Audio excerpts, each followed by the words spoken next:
Hello, class of 2017, and welcome to your college spring training presentation. I am one of your counselors, Mrs. Ibera, and I will be talking to you today about what you can expect for your senior year. The idea of this presentation is to get you thinking about the steps that are required for you to create a plan for your life after high school. While some of these tasks may be completed during your senior year, many of them can be started over the summer. So what does college really mean? Many of us have heard the word college before, but we may not understand what the word really means. College refers to any type of credential-bearing education that you pursue after high school. Typically, we'll think of 4-year or 2-year colleges such as Grand Valley State University or Kellogg Community College, but vocational schools are also considered colleges. Regardless if you pursue a trade school, a 2-year college, or a 4-year college, your completion at that program will result in a certification or degree of some sort. Therefore, whether you're a visual or an auditory or a hands-on learner, college is an option for you. Our goal is not to push you towards college, but to let you know that you are capable of achieving this option. It is the goal of the state of Michigan that by the year of 2025, 60% of Michiganders will have earned a college education. More and more jobs are requiring some form of training beyond high school. Your teachers, parents, and other adults talk about college so much because it truly is becoming a necessity for obtaining a career after high school. In support of the efforts of Michigan, high schools around the state have started to hold 3 main events during a student's senior year. These events are used to encourage, support, and to celebrate seniors as they complete the necessary steps to begin college in the fall. These 3 events are College Application Week, College Cash Campaign, and Decision Day.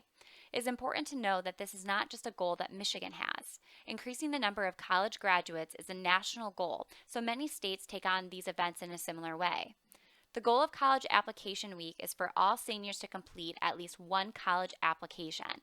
This event takes place in October, and this is where you will receive a lot of support with how to complete all the different parts to an application. This past year, staff even shared their college access stories and what college meant for their life. College is such a big step, and some of us may be the first in our families to even go to college. However, you are not alone, and we as a school are here to support you through this whole process. The second event is a College Cash Campaign, which focuses around helping students to complete their FAFSAs and to seek out other forms of paying for college, like scholarships. The FAFSA will open earlier than ever before this year. Students can start completing their FAFSAs as early as October 1st, but we will talk about that more in a little bit. The goal of the College Cash Campaign is for all students to complete their FAFSA or to start investigating and applying for other forms of aid by the end of October. Finally, there's Decision Day. Decision Day typically occurs on May 1st, and it is when the entire school and community celebrates the post-secondary plans that seniors have made. There's a lot of steps involved in transitioning from high school to college. Decision Day is an opportunity for us to celebrate you and your commitment towards your future. Okay, so you might be wondering what options are available for you after you graduate high school. Let's spend some time discussing the different paths that you can choose from. Some students may not be ready to attend college right away, or they may want to save up more money before going to college. There is no timeline or expiration date on when you can go to college. However, research shows that the longer a person waits to go to college, the more difficult it may be for them to complete college. Some students may elect to go into the workforce after high school or may apply to the military. But let's spend some time talking about a phrase that I've used a few times so far in this presentation: 2-year college. What does that mean? A 2-year college is typically a community college where students go to earn an associate's degree. However, many trade programs are also offered at a community college. Some trades may not be offered in this setting, and students may need to apply to a trade school that is specific for their field. A 4-year college is a university where students go to eventually earn a bachelor's degree. Now, while programs at the community college are set up for students to complete their program in 2 years and 4 years at a university, some students may finish at a slower or faster pace. Currently, the average undergrad student, that will be you soon, graduates from a 4-year degree program in approximately 5 years. However, how fast you finish a program depends on how many credits you complete per semester. Every school has their own definition of what full-time and part-time is for their school. When they're talking about this, they're referring to the amount of credits you must take to remain in that category. It is important for you to understand what every school requires for you to be full-time so that you can earn the full amount of your FAFSA. Each class you take in college is worth a particular amount of credit. For example, while an English class may be worth 3 credits, a science class may be worth 5. Every college also has their own required amount of credits per program. Be sure to compare the requirements for the programs you might be interested in at all the different colleges you are thinking about. How much you pay per credit hour will change from college to college. It is important to know that students who start at a community college can transfer to a university before or after completing their 2-year associate's degree. There is something called the macro agreement between community colleges and universities that allows students to transfer credits to a university before completing their full 2 years at the community college. The classes that you would take and that would transfer are called your basic prereq classes, or in other words, these are classes that would help you regardless of any major that you chose. Therefore, after a year at a community college, you could transfer to a university without losing any of the work that you had done. You will need to work closely with your college counselor to make sure that you are taking the correct classes for this process. However, if you're a dual enrollment student, you will want to check out the Macro website now, along with your high school counselor, to see if the college classes that you are taking in high school will transfer to the colleges that you're interested in attending after you graduate high school. Another option would be to earn your associate's degree and then transfer to a university. Over the summer, Ms. Longstreet and I recommend that you spend some time looking at the websites of each of the colleges that you are interested in attending. You will need to know what each college's average GPA and SAT score requirements are, as this is some of the information that they use when deciding if they should accept a student into their college. You will want to know what programs they offer too, as not every college offers the same majors. During the school year, the counseling department has multiple college admission representatives in the high school during ASP. It is so important for you to take advantage of these opportunities and to talk to these representatives and ask them your questions. These representatives are actually part of the team of people who admit Hastings students to their college. You can always find out who is coming through announcements, but you must sign up with Mrs. Collins to meet the reps. Furthermore, you may want to check out our college fair that is usually held in October. This is where you can talk to over 50 different college representatives from both in-state and out-of-state schools for free. These resources will only help you in determining what the best college fit is for you. Another thing that can help you to determine which college is right for you is to visit as many college campuses as possible. Because each campus is so different, it can be helpful to visit colleges that you may not even be interested in. This will allow you to learn about what makes each campus different and about the things that you like and dislike. We encourage you to call a college's admission department prior to your visit so that you can learn about the different opportunities that that college has to offer. Sometimes colleges plan big events centered around orientating students to the benefit of their college, or they have set times where you can speak with students, professors, or admission representatives. Other times, they may have special programs available that may allow high school students to shadow a student for a day, to attend a lecture, or to stay overnight on their campus. You do not have to make an appointment prior to a visit, but keep in mind that if you just plan to visit a campus on your own, you will need to have your own plan for that day. Be sure to do your homework before the visit and have a list of things that you want to do and a list of things that you want to learn more about.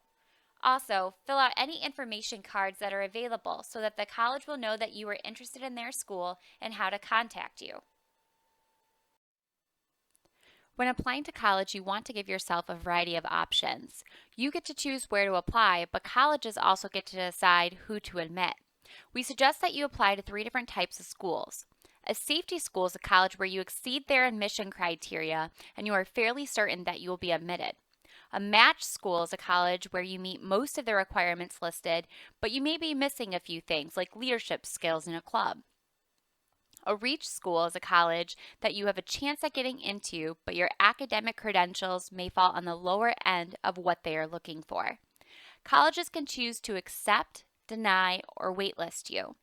Waitlisted means that the college is not ready to make a decision and that they need more information or time before they provide you with the decision.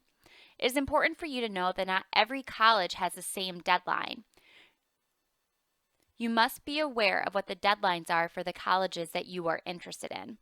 There are three types of applications. You can choose to apply for early decision, where if you're accepted, you must attend that school.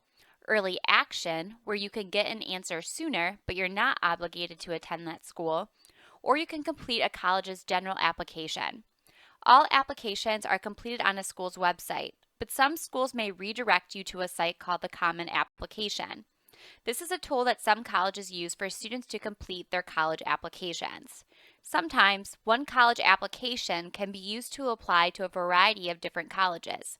However, please be aware that not every college uses this site. Part of completing a college application requires your counselors to send an official copy of your high school transcript to that college. You will need to send your transcript with your initial application as well as at the end of your senior year so that colleges can review your final grades.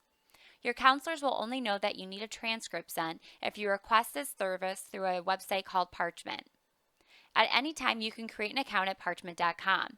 We recommend that you start requesting your transcripts to be sent sometime around August. However, do not request a transcript to be sent unless you are sure that you're going to apply to that college. You will click on the Order tab and fill out the information for the college you want us to send your transcripts to. You may want to start a folder with important information that you will need for completing your college applications and the FAFSA, such as your social security number and tax documents from this previous year. Choosing where to apply to college can be very overwhelming. There are so many different colleges out there, and every one of them is so different. There is no such thing as a perfect college for you. You will find that there are many colleges that meet your needs and that you could see yourself being successful and happy at. The more research and self-exploration you do now, the more information you will have to make the best decisions for you. Here are some things to consider when comparing different colleges. Most of this information can be found on a school's website or by calling their admission office. Your counselors will be able to assist you with this process and will be there to provide you with handouts throughout your senior year. You may find similar resources on College Board's website. However, please know that we expect you to have looked at some of these items before college application week in October. We will talk to you more about some of these things next year.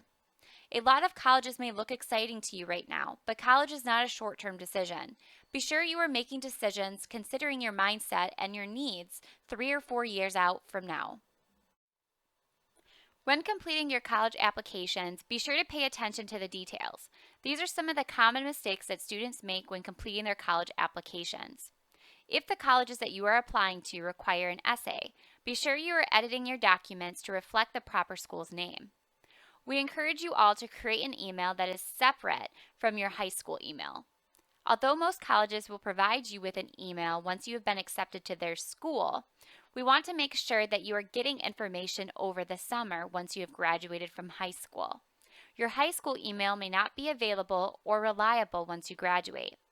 Be sure to check your email and your college accounts regularly so that you do not miss anything from the colleges.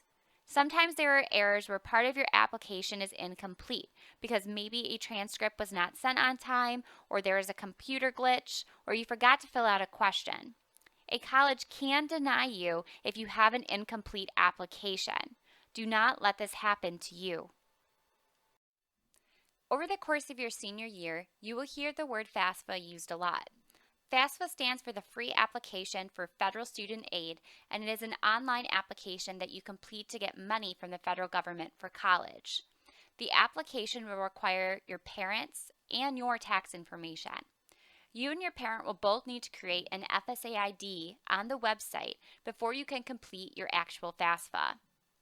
When you apply for the FAFSA, you are applying for 3 types of aid: loans, grants, and work study. Loans are money that you will eventually have to pay back. Grants, also known as gift aid, are money that you do not have to pay back. And work study is when you have a part-time job, but the money you earn is used only to pay for your education. The FAFSA will open this year on October 1st, and the priority deadline for completing the FAFSA for Michigan is March 1st. Scholarships are another form of aid, but these do not come from the FAFSA. Scholarships can be merit or non-merit based. Merit refers to your academic achievement. Most of the time, scholarships consider both your grades and your extracurricular activities. There are many scholarship tools available for you online, but please know that you should never have to pay for a scholarship. We will explore more about scholarships next year, but it is never too early to get a head start.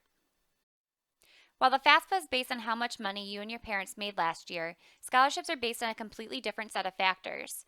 You've probably heard that there's a scholarship out there for almost anything, like making a prom dress out of duct tape, for being left-handed, or for having a certain heritage. Although all these scholarships are out there, there are many more to choose from. Scholarships are typically based on factors like what a student has done or what they will do in the future. Sometimes scholarships consider a family's income, race, gender, academics, etc., but not always. Some may renew every year, and some may be a one-time award. Every scholarship is unique and based on a variety of variables. Sometimes these scholarships come from big corporations like Burger King, and sometimes they come from independent donors who want to support a particular mission.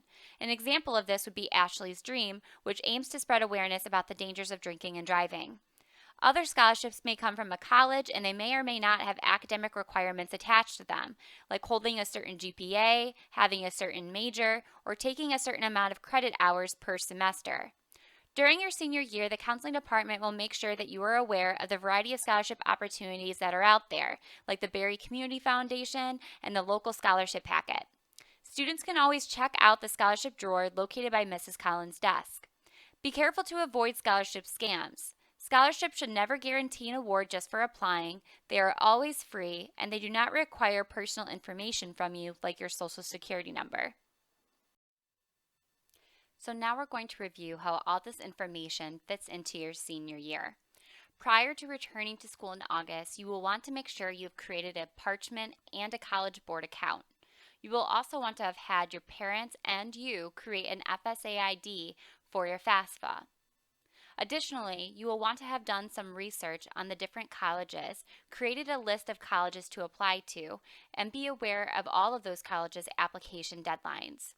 Between the months of August and October, Mrs. Longstreet and I will be helping you to complete your college applications and to get you started on completing your FAFSA.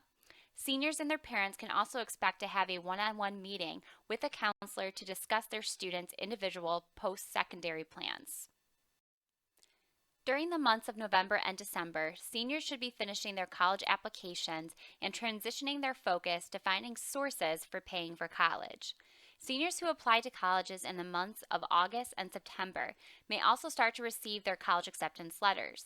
Between the months of February and April, students will receive their acceptance letters as well as their financial aid award letters that come from completing their FAFSA. These letters will come from the colleges that the students were accepted to and will provide details about how much it will cost them to go to that school for 1 year. It is only for 1 year because you file a FAFSA every year, and your income can change year to year. The FAFSA will also generate something called a SAR, or a Student Aid Report. This will outline how much money the federal government is giving to the student and in what form: loans, grants, or work study. Students will then compare how much it costs to go to a school with how much aid they have been awarded to decide how much money they should accept from the federal government. In other words, students get to choose how much money they want to take out and in what forms. You do not have to accept the full amount that you are awarded. We will explore this more next year. In the months of May and June, students will make a decision about where they will attend or what their plans will be after high school. Students who will be attending college will need to determine their living arrangements, transportation, meal plans, and make any payments towards the college as a down payment. Students will also register for classes and attend their college's orientation. I know that we have covered a lot of information today, and I just want to thank you all for being such good listeners. Mrs. Longstreet and I hope that this information answered some of your questions and that it helped to shape some of your summer bucket lists. If you have any questions, please do not hesitate to ask one of us. We look forward to seeing you in the fall and talking to you about all this stuff even more. Thank you.